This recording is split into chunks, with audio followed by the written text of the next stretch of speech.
बंदी छोड़ सतगुरु रामपाल जी भगवान की जय। जय हो बंदी छोड़।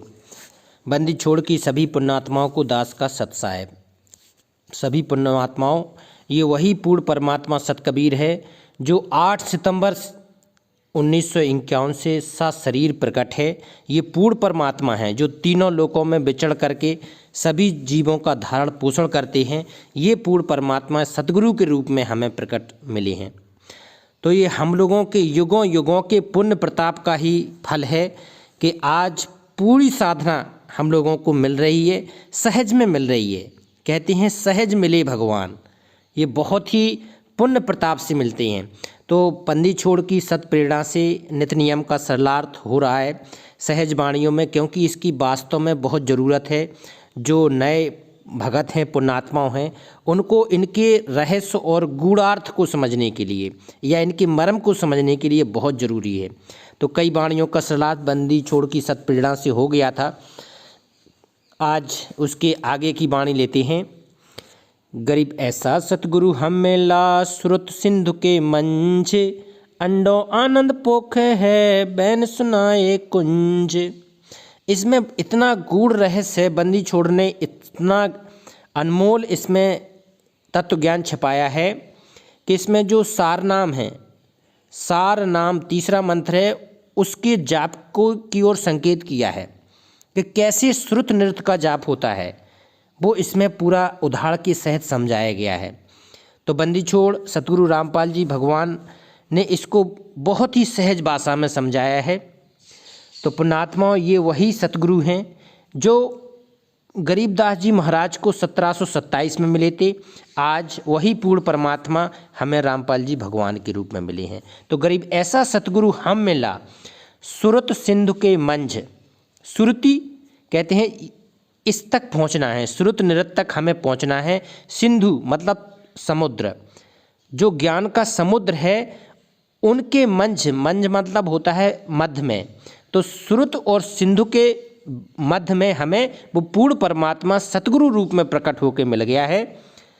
तो वो किस हिसाब से यहाँ पर हमारा पोषण कर रहा है, पालन कर रहा है और सत भक्ति दे रहा है हमें, तो वो अगली लाइन में है कि अंडो आनंद पोख है बैन सुनाए कुंज। तो एक इसमें कुंज नाम का शब्द आया है, ये कुंज पक्षी है। पुण्यात्माओं, बंदी छोड़ ने बताया है कि ये कुंज पक्षी है जो इराक ईरान में रहता है। इराक ईरान का रहने वाला पंछी है कुंज। लेकिन वहाँ सूखा हो जाती है, वर्षा नहीं होती है जिस समय, तो उस समय ये उड़कर कहाँ पर आ जाते हैं, भारत में आ जाती थी पहले। अब तो चूँकि इतना ज़्यादा यातायात के कारण हो गया, वन भी कट गए हैं, तो अब नहीं आते हैं। लेकिन गरीबदास जी महाराज ने जब वाणी लिखी थी उस समय बहुत ज़्यादा वन थे। तो उस समय जो इराक ईरान से रहने वाला कुंज पक्षी उड़ के कहाँ पर आ जाता था, भारत में आ जाता था।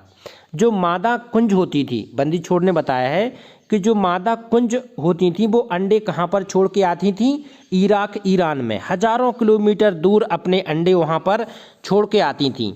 और हृदय से अपने उन अंडों को पालने के लिए, उनके पोषण के लिए, तो वो क्या आवाज़ निकालती थी, कुरल कुरल करती रहती थी, आवाज़ निकालती रहती थी। वो कुंज पक्षी खाते पीते उड़ते या कहीं बैठी थी तो ध्यान उनका कहाँ रहता था, अपने अंडों पर रहता था। जो अंडे कहाँ पर रहते थे, इराक ईरान में।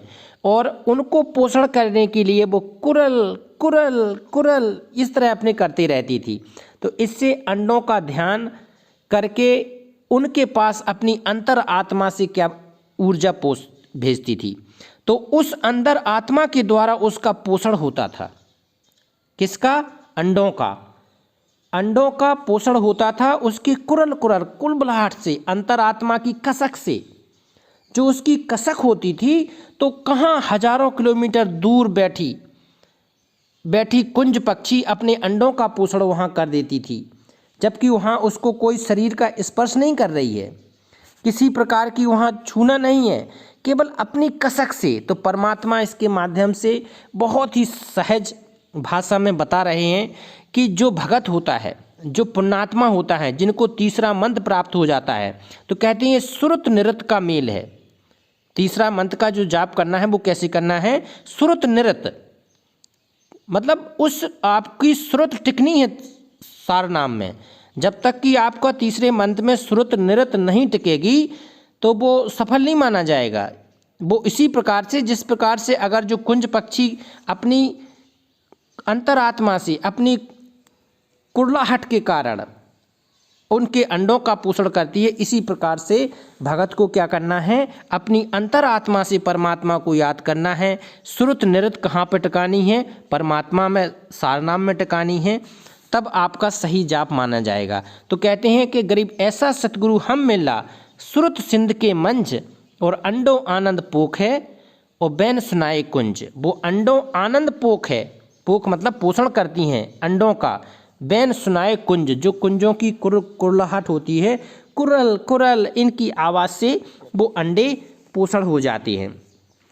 और एक बात और होती है, ये एक कुंज पक्षी में जैसी वो लौट के जाती है, कुंज पक्षी जब लौट के जाती है तो अब देखिए कितनी बड़ी परमात्मा ने इनके अंदर पहचान की वो शक्ति दी है कि जो अंडा वहाँ से अपने आप उस समय बच्चे निकल चुके होते हैं, तो जब वो कुंज पक्षी जाती है तो जिनके जो जो बच्चे हैं वो उन्हीं की माँ के पास आ जाते हैं।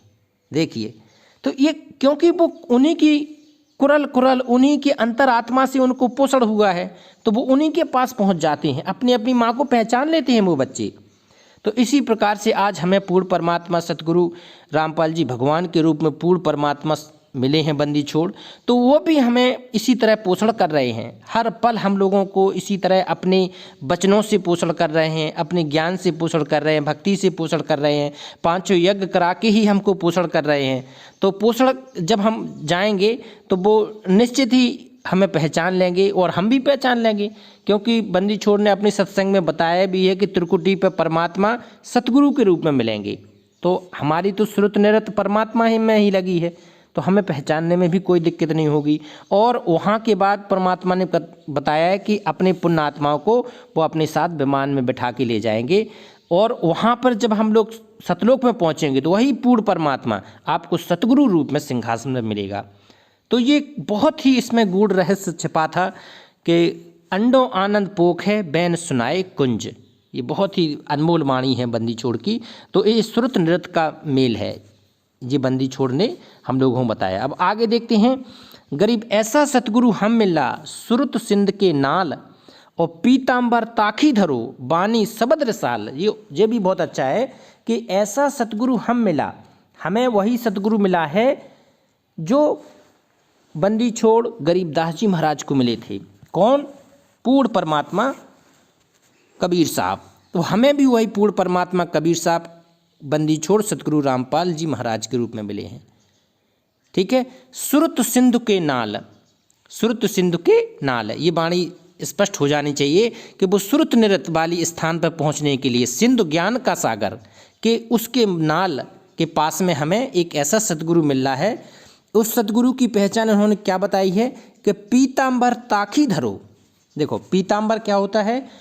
पीला वस्त्र। पीताम्बर ताखी धरो, बानी सबद रिसाल। तो पीला ताखी क्या है, किसको कहते हैं? ताखी। ताखी का अर्थ बता रहा है अलमारी। बंदी छोड़ ने ताखी का अर्थ बताया है अलमारी। तो बंदी छोड़ यहाँ पर समझाना चाहते हैं कि जो पूर्ण परमात्मा सतगुरु के रूप में प्रकट होते हैं वो पीताम्बर ताखी धरो। पीताम्बर मतलब पीले वस्त्र जो पहनने वाले और संत महात्मा होते हैं, लेकिन ये पूर्ण परमात्मा पीले वस्त्रों को अलमारी में रख देता है। मतलब ताखी धरो, पीताम्बर ताखी धरो, और वाणी सबद रिसाल। वो पूर्ण परमात्मा अपनी वाणी से, अपने शब्दों से, अपने ज्ञान से, अपने तत्वज्ञान से पहचान करवा देता है अपनी। क्योंकि वो पूर्ण परमात्मा जो सतगुरु रूप में आते हैं कभी भी पीला वस्त्र नहीं धारण करते हैं, और बाबाओं की तरह आपको नहीं दिखते हैं। ना दाढ़ी दिखेगी उनकी, ना बड़े बड़े जटा दिखेंगी, ना पीले वस्त्र दिखेंगे। ये परमात्मा की पहचान होती है। और परमात्मा ने अपनी वाणी में बता भी दिया है कि पीताम्बर ताखी धरो और वाणी सबद रिसाल। उस वाणी द्वारा यथार्थ ज्ञान अपनी पहचान के लिए सतगुरु स्वयं प्रकट होके ही बताते हैं। तो ये बंदी छोड़ने अपनी माध्यम से बताई है। तो आज भी आज पूर्ण परमात्मा बंदी छोड़ सतगुरु रामपाल जी भगवान ना तो कोई पीले वस्त्र धारण करते हैं, ना उनकी कोई वेशभूषा वैसी है, ना दाढ़ी है, ना बड़ी बड़ी जटाएं हैं। केवल उन्होंने जो तत्व ज्ञान आज 27 साल में दिया है हम पुण्यात्माओं को, उन शब्दों के आधार पर आज हम लोग कह सकते हैं कि वो पूर्ण परमात्मा स्वयं सतकबीर पूर्ण परमात्मा बंदी छोड़ ही आज हम लोगों को लेने के लिए आए हैं। ये हमारा परम सौभाग्य है। की जय। बंदी छोड़ सतगुरु रामपाल जी भगवान की जय हो। जय हो मालिक सत साहेब।